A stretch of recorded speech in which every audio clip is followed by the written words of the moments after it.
အားလုံးပဲမင်္ဂလာပါရှင် Right Way Yoga Studio ကနေကြိုဆိုပါရစေဒီဗီဒီယိုလေးမှာကိုယ့်ရဲ့ lower body ကို stretching ဘယ်လိုလုပ်ရမလဲဆိုတာလေးကိုညီမ sharing လုပ်ပေးချင်ပါတယ်ဒီ yoga pose လေးတွေကကြွက်တက်တဲ့လူတွေလမ်းလျှောက်များတဲ့လူတွေအတွက်အကျိုးရှိစေမယ်လို့ညီမယုံကြည်ပါတယ်ဆိုရင်အားလုံးပဲညီမနဲ့အတူတူလိုက်လုပ်ကြည့်အောင်နော်အရင်ဆုံးဖြာလေးမှလဲအရအောင်လဲပြင်ကိုယ့်ရဲ့ခြေထောက်နှစ်ဖက်လေးကိုဘေးကိုဖြန့်ထားလိုက်မယ်၊ကိုယ်ပြီးတော့ဘေးကိုဖြန့်ထားလိုက်မယ် butterfly position လေးယူပေးလိုက်မယ်။ပြီးရပြီဆိုရင်ကိုယ့်ရဲ့ကြောတစ်ပြင်လုံးဖြာလေးမှာကတ်ထားလိုက်မယ်။လက်နှစ်ဖက်လေးကဘေးမှာခဏလေးဖြန့်ထားကြည့်အောင်။မျက်လုံးလေးခဏလေးမိတ်ထားလိုက်မယ်။သက်ရှူသွင်းရှူထုတ်လေးပုံမှန်လေးလုပ်ထားပေးမယ်။သက်ရှူလိုက်တဲ့ချိန်မှာ1 bite ထဲကိုရအောင်ရှူပေးမယ်။ထောက်လိုက်တဲ့ချိန်မှာ1 bite ထဲအားလေးတွေကုန်သွားတဲ့ချိန်ကိုပြန်ရှူထုတ်ပေးလိုက်မယ်။ခွဲပေါင်လင်းကြောလေးတွေကိုလည်းတခြားလေးဆွဲဆန့်ထားပေးမယ်။ခွဲခန္ဓာကိုယ်တခြားလေးရှော့ချပေးလိုက်မယ်။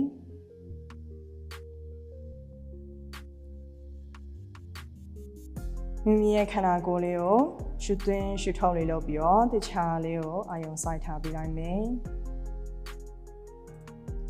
ကိုယ်ပေါင်တွင်ကြောလေးတွေပို့ပြီးဆွဲဆန့်မိလာတာလေးကိုခံစားကြည့်လိုက်မယ်။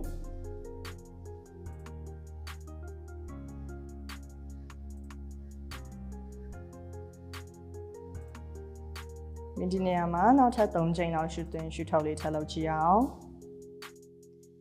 နှာခေါင်းနဲ့ရှည်ရှည်လေးရှူလိုက်မယ်လေဒီ1 bite ထဲထိရအောင်ရှူပေးလိုက်မယ်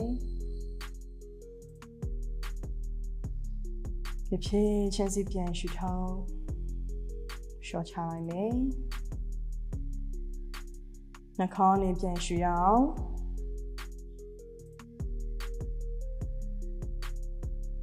ထောက်လိုက်မယ်ဖြည်းဖြည်းချင်းစီပြန်ရှော့ချပေးလိုက်မယ်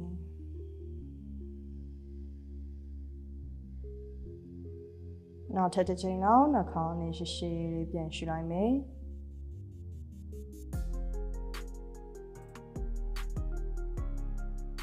ဖြည်းဖြည်းချင်းစီပြန်ရှူထုတ်ပေးလိုက်မယ်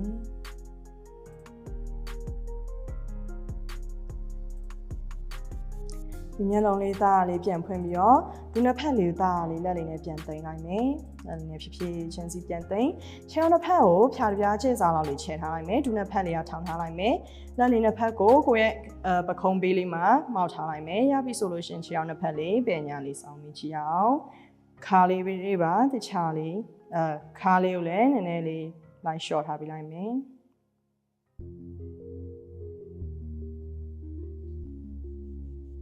3 2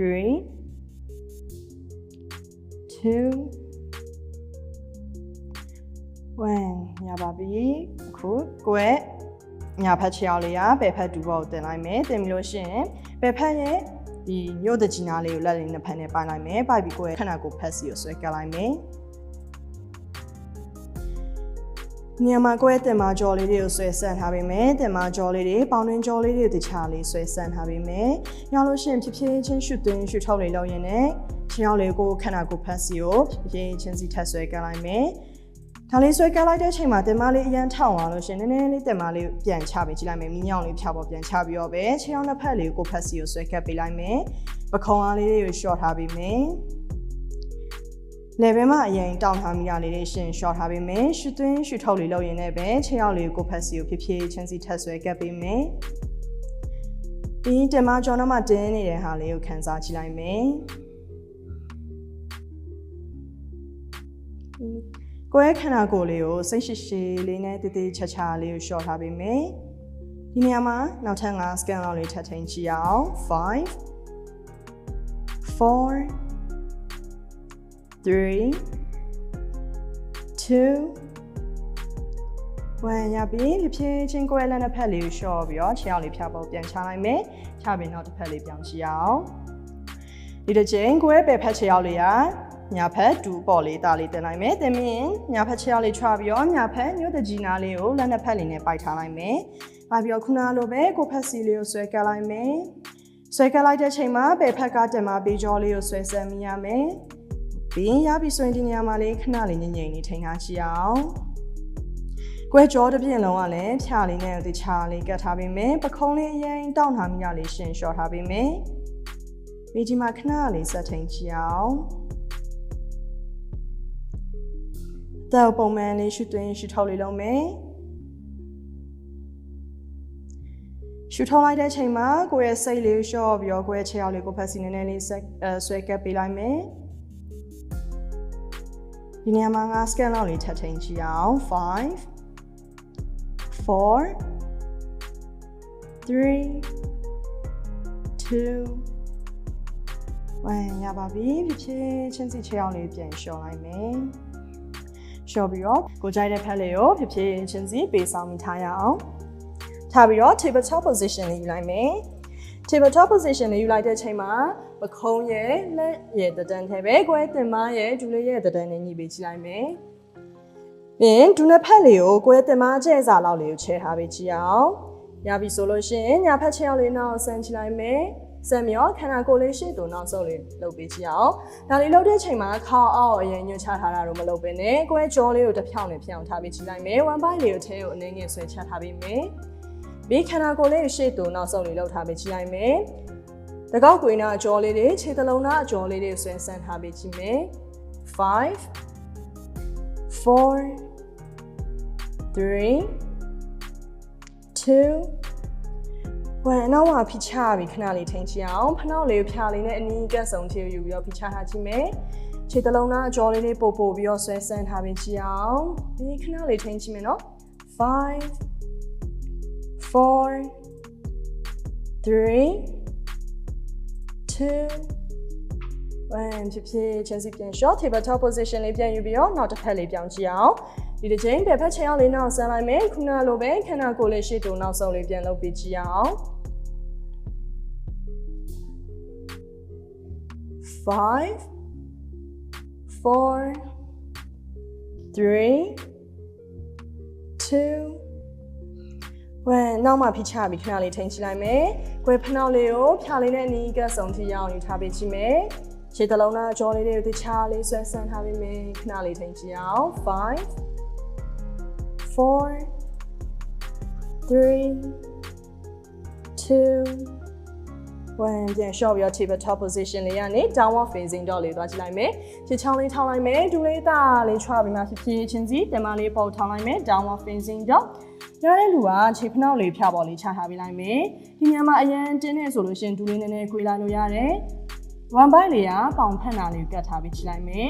ရတဲ့လူကတော့ခဏလိုပဲခြေထောက်လေးဒူလေးဆန့်ထားပြီးကြည့်လိုက်မယ်ပြီးဒီမှာခဏလေးထိန်းချအောင်ရင်ဘတ်လေးကိုဖိချထားပေးမယ်လက်ချောင်းလေးကနည်းငယ်ချဲထားပေးမယ်လက်ချောင်းထိပ်လေးတွေမှာအားသုံးထားပေးမယ်နော်လက်ကောက်ဝတ်အားလေးကိုနည်းငယ်လျှော့ပြီးတော့လက်ချောင်းထိပ်လေးမှာပုတ်ပြီးအားသုံးထားပေးမယ်ဒီညမှာငါ scan လောက်လေးပြန်ထိန်းကြည့်မယ်5 4 3 2 1ရှူလိုက်တဲ့ချိန်မှာကိုယ့်ရဲ့ခြေဖနှောက်လေးနဲ့ဖက်လုံးချွားလိုက်မယ် single leg dog ညာဖက်ခြေထောက်လေးပေါ်ရင်မြောင်းလိုက်မယ်ကိုရတဲ့လောက်လေးကိုမြောက်ထားပေးကြည့်မယ်ဒီနေရာမှာပေါင်နောက်ကကြောလေးတွေတခြားလေးဆွဲဆန်းထားပေးကြည့်မယ်3 2 1ရှူထုံးညာဖက်ခြေထောက်လေးကိုယူပြီးရှစ် laser pose ညာလည်းရဲ့ပြင်ဖက်လေးကိုဖြစ်ချင်းချပေးကြည့်လိုက်မယ်ဒီမှာနောက်ကဒူလေးချမယ်ခြေဖမိုးလေးပြန်ချပေးကြည့်ရအောင်ပြီးဒီနေရာမှာခဏလေးထိန်းကြည့်မယ်ဒီ position လေးမှာဘယ်လိုညှိရမလဲဆိုရင်ရှေ့ကဒူရဲ့ခြေမျက်စိလေးရဲ့ကိုတဒန်းနဲ့ဖြတ်အောင်ထားပေးကြည့်မယ်တင်မလေးရအောင်ဖိချထားပေးမယ်အနောက်ကဒူရဲ့အပေါ်ကကြွက်သားလေးနဲ့ထောက်ပေးကြည့်မယ်ပြီးအကယ်၍နောက်မှာဒူးနာတယ်ဆိုလို့ရှိရင်တော့ကို့မှာဒူးခန့်ပြားလေးရှိလို့ရှိရင်ဒူးခန့်ပြားလေးနဲ့လည်းအသုံးပြုလို့ရတယ်ဒီမှာထည့်ရသေးတယ်ဆိုရင်ကိုကပြော့သေးတယ်ထည့်ရသေးတယ်ဆိုလို့ရှိရင်တော့တထောင်စစ်လေးချပြီးထိန်းချရတထောင်စစ်လေးချလိုက်လို့ကိုအတွက်တောင်းတမရှိဘူးဆိုလို့ရှိရင်တော့ခုနကလက်ထောက်ပြီးတော့ထိန်းတဲ့ position လေးမှာပဲခဏလေးဆက်ထိန်းထားလို့ရတယ်နော်ကိုစင်ပြေတဲ့နေရာလေးမှာပဲခဏလေးထိန်းထားကြည့်မယ်ရပြီဆိုရင်မျက်လုံးလေးခဏလေးမိတ်ထားကြည့်လိုက်မယ်ပြီးသက်ရှုသွင်းရှုထုတ်လေး3ချိန်လောက်လေးထပ်လုပ်ကြည့်အောင်နှာခေါင်းလေးရှည်ရှည်လေးရှုလိုက်မယ်ဖြည်းချင်းစီရှုထောင်းလိုက်မယ်ကိုယ့်ရဲ့ခန္ဓာကိုယ်လေးအောင်ထပ်လျှော့ချပေးလိုက်မယ်ပေါင်တွင်းကြောလေးတွေကိုပို့ပြီးဆွဲဆန့်ထားပေးချင်မယ်ပြီးနောက်ထပ်2ချိန်လောက်နှာခေါင်းလေးရှည်ရှည်လေးရှုမယ် တဖြည်းချင်းစီပြန်ရှုထုတ်လိုက်မယ်နောက်ဆုံးတစ်ချိန်လောက်နှာခေါင်းနဲ့ရှည်ရှည်လေးပြန်ရှုလိုက်မယ်တဖြည်းချင်းစီပြန်ရှုထုတ်လိုက်မယ်ပြီးရှုပြီးတော့တထောင်လေးထောက်ထားတဲ့နေရာမှာလက်လေးပြန်ထောင်းလိုက်မယ်ထောက်ပြီးညာဖက်ချောက်လေးလက်နှစ်ဖက်ကြားထဲပြန်သိမ်းပြီးတော့ half split ရှေ့တူလေးဆန်လိုက်မယ်လက်နှစ်ဖက်လေးကကိုယ့်ရဲ့ခြေထောက်ပေးတစ်ဖက်တစ်ချက်လေးမှချထားလိုက်မယ်1 point လေးနဲ့ပေါင်လေးနဲ့ချီထားမယ်ရလို့ရှိရင်ရင်ဘတ်လေးနဲ့ဒူလေးနဲ့ထိနှစ်ဖူးလေးနဲ့ညှို့တကြီးလေးနဲ့အနီးကပ်ဆုံးထိယူထားပေးမယ်ဒီနေရာမှာအရန်တင်းတယ်မရတော့ဘူးဆိုလို့ရှိရင်တော့ဝဲခြေဖြားလေးကော့ထားပေးလို့ရတယ်ဒူလေးနည်းငယ်ကွေးလိုက်ဆန်းလိုက်လေးအဲ့လိုမျိုးလေးလည်းလုပ်ထားပေးလို့ရတယ်ရတဲ့လူကတော့ခုနလိုပဲခြေဖမိုးလေးကိုရှေ့ကိုကုပ်ပေးလိုက်မယ်တင်မလေးမလိန်စေနဲ့တင်မလေးနည်းငယ်လိုက်ညှိပေးချင်မယ်တက်တက်လေးဖြစ်ပြီးဆိုမှခန္ဓာကိုယ်လေးအောက်ဖိချလိုက်မယ်ရလို့ရှိရင်တောင်လေးထက်ကွေးပြီးအောက်ပြီးကွယ်တကောက်ခွေနာကြောလေးတွေတခြားလေးစိတ်ရှိရှိလေးနဲ့ရှော့ထားပေးမယ်ငါစကန်လောက်လေးထိန်းချအောင်5 4 3 2 1ရှုလိုက်မယ်ဖြစ်ဖြစ်ဒီရှေ့တူလေးပြန်ပွေးပြီးတော့ pyramid position လေးယူချအောင်နောက်ကခြေချောင်းလေးပြန်ထောက်ဒူလေးချွားပြီးတော့ရှေ့နေတဲ့ pyramid position လေးလုပ်ချလိုက်မယ်ဒါလေးခုနနဲ့တူတူပဲတင်မလေးလိမ့်နေတာလေးရှင်နည်းငယ်ပြန်တက်ထားပြီးလိုက်မယ်အနောက်ကခြေထောက်လေး45ဘယ်ဖက်45 degree လောက်လေးညွှန်ထားပြီးတော့ချထားလို့ရတယ်အရှေ့ကခြေထောက်လေးကတော့အရှေ့ဖက်တက်တက်လေးညွှန်ထားလိုက်မယ်ပြီးရှုထုတ်လိုက်တဲ့ချိန်ကွဲခန္ဓာကိုယ်လေးအောက်ထပ်ဝတ်ချပြီးကြည့်လိုက်မယ်ထိန်းတဲ့ချိန်မှာလည်းအသက်ရှူသွင်းရှူထုတ်လေးလုပ်ဖို့မမေ့နဲ့နော်5 4 3 2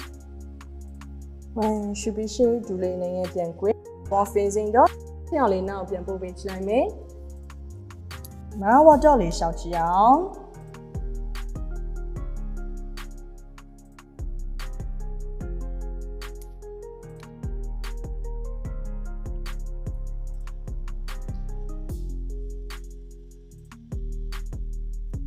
ခုနောက်တစ်ဖက်လေးသွားချလိုက်မယ်နော်။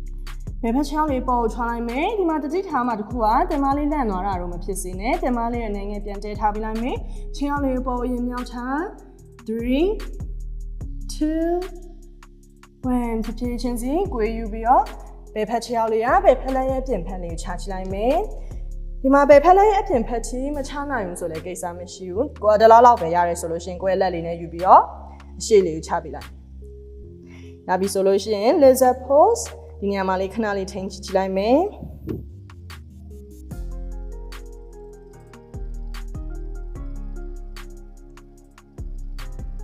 ဒီနေရာမှာလေးထိန်းကြည့်လိုက်မယ်ဒီမှာထည့်ရသေးတဲ့လူကတထောင်စစ်လေးချပြီးထိန်းကြည့်ရအောင်တထောင်စစ်လေးချလိုက်လို့တထောင်တမရှိတော့ဘူးအရင်တင်သွားပြီဆိုလို့ရှိရင်တော့ခုနလက်ထောက်ထားတဲ့နေရာလေးမှာပဲထိန်းထားကြည့်မယ်နော်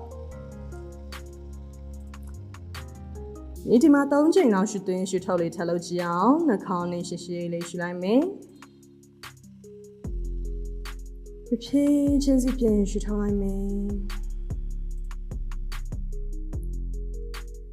ပြီးနှာခေါင်းနဲ့ရှည်ရှည်လေးပြန်ရှုလိုက်မယ်ဖြည်းချင်းစီရှုထုတ်နေကိုယ်ရဲ့ပေါင်ကျော်လေးတွေကိုပို့ပြီးဆွဲဆန့်ထားပေးချင်မယ်နောက်ထပ်တစ်ချိန်လောက်နှာခေါင်းနဲ့ရှည်ရှည်လေးပြန်ရှုလိုက်မယ်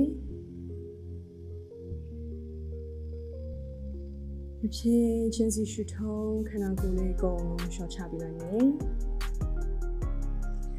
ရှုပြီးတော့ကိုယ်ရှုပြီးတော့တထောင်လေးထောက်ထားတဲ့နေရာမှာလက်လေးပြန်ထောက်ကြည့်အောင်ဘယ်ဖက်ချောက်လေးတင်မလေးနဲ့အရင်ချွာလိုက်ချွာပြီးမှဘယ်ဖက်ချောက်လေးကိုအတွင်းဖက်လက်နှစ်ဖက်ကြားထဲပြန်သိမ်းလိုက်မယ်သိမ်းပြီးတော့ half splitရှေ့တူလေးဆန်ချလိုက်မယ်။ဒါလည်းခုနနဲ့တူတူပဲခန္ဓာကိုယ်လေးပြန်ညှိပေးချလိုက်မယ်။ဒီအနောက်မှာကွဲတင်မရဲ့ဒူလေးရဲ့တတန်နဲ့ထားပေးလိုက်မယ်။ ပြီးခြေဖမိုးလေးကုတ်ရတဲ့လူကခြေဖမိုးလေးကုတ်ပြီးထိန်းထားကြည့်အောင်အရင်တင်းနေဆိုရင်ခြေဖြားလေးကိုဖက်စီကော့ပြီးလဲထိန်းလို့ရတယ်ကိုအဆင်ပြေတဲ့ position လေးမှာထိန်းထားလို့ရတယ်ဒီကကိုရဲ့တကောက်ကိုနဲ့ခြေတလုံးကြောလေးတွေတခြားလေးဆွဲဆန့်ထားပေးကြည့်မယ်ပြီးရပြီဆိုရင်ရှူထုတ်ပြီးခန္ဓာကိုယ်လေးဖြည်းဖြည်းချင်းစီအောက်လေးထက်ရှော့ချပေးလိုက်မယ်ကိုရတဲ့နေရာလေးမှာကိုအဆင်ပြေဆုံးနေရာလေးမှာကိုခဏလေးထိန်းထားပြီးကြည့်ပလိုက်မယ်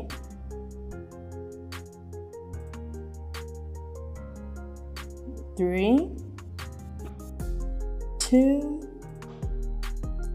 1ဖြည်းဖြည်းချင်းစီရှူပြီးခဏကိုယ်လေးပြန်ချလိုက်မယ်ချပြီးရှေ့တူလေးဖြည်းဖြည်းချင်းစီပဲပြန်ခွေယူလိုက်မယ်ခွေပြီးတော့ pyramid position လေးသွားကြည့်အောင်နောက်ကခြေချောင်းလေးထောင်းလိုက်မယ်ဒူလေးသားလေးချွန်လိုက်မယ် pyramid pose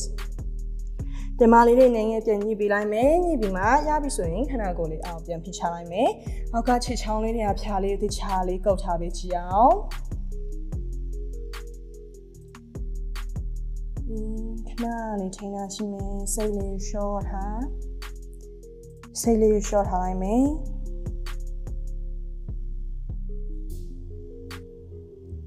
5that should do should ထောက်လေးလောက်ဖို့မမိန်နဲ့နော်4 3 2 and ဖြည်းဖြည်းချင်းစီရှုပြီးရှေ့တူလေးပြန်ခွေလိုက်မယ်ဒီတစ်ချိန်နောက်ကခြေထောက်လေးရှေ့ပို့ပေးလိုက်မယ်forward fold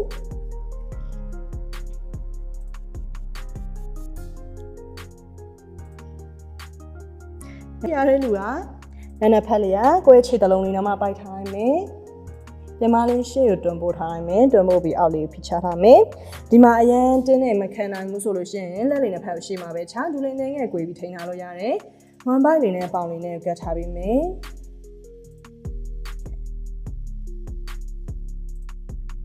ဒီခဏလေးထိန်းချအောင်နော်ခဏကိုတစ်ခုလုံးရဲ့အောင်ကိုယ့်ခြေဖွားစီကိုပို့ထားပေးလိုက်မယ်5 4 3 2 1ဖြည်းဖြည်းချင်းစီတူလေး꿰လိုက်မယ်ရှုပြီးဖြည်းဖြည်းချင်းစီပြန်ထားရအောင်နဲ့လေးနဲ့ပတ်ပြီးရှုလိုက်မယ်ရှုထောက်ပြီးရှင်းမှချလိုက်မယ်ဒီဗီဒီယိုလေးကိုအဆုံးထိကြည့်ရှုပေးလို့ကျေးဇူးများတင်ပါတယ်ဒီလိုဗီဒီယိုလေးတွေကိုအပတ်စဉ် Right Way page ကနေတင်သွားပေးမှာဖြစ်လို့ page လေးကိုလည်း like and follow လေးလုပ်ထားပေးကြပါအောင်ရှင်နောက်ထပ်ဗီဒီယိုလေးတွေမှာလည်းထပ်ဆုံချင်ပါသေးတယ်ကျေးဇူးများတင်ပါတယ် Namaste